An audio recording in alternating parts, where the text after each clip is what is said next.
To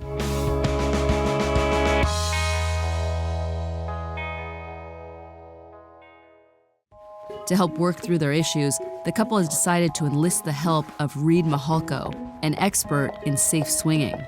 Tonight, they're headed to one of his signature workshops, a kind of swing school, and I've been invited to sit in.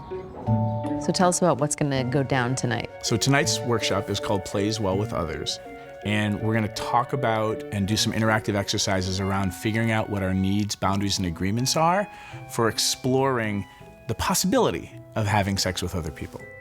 What kinds of people take your workshop? Lawyers take my workshop, ex-military take my workshops, bicycle messengers take my workshops, soccer moms, anybody in the non-monogamy community, polyamory, swinging, kink.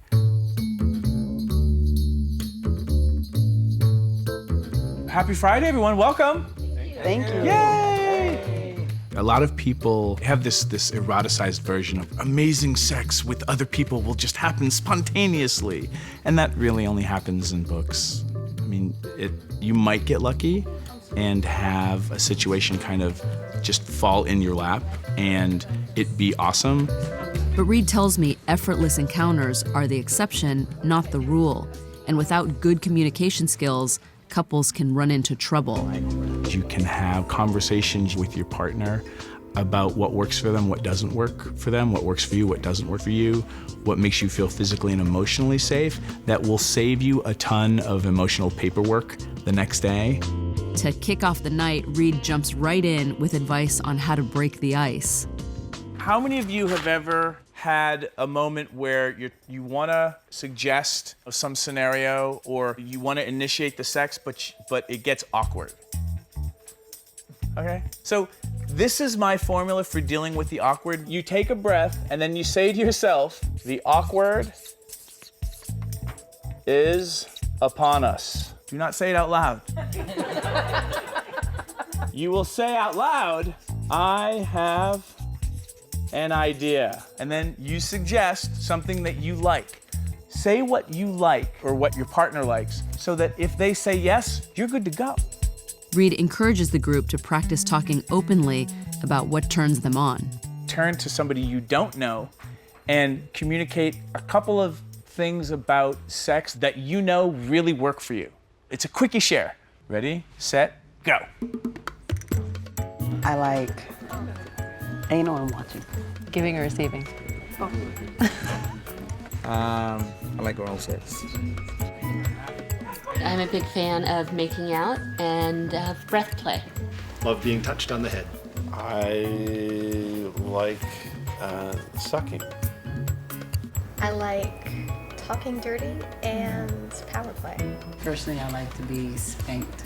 I like to orally please a woman and being pleased myself orally. It was pretty frank conversation amongst a group of people who had just met.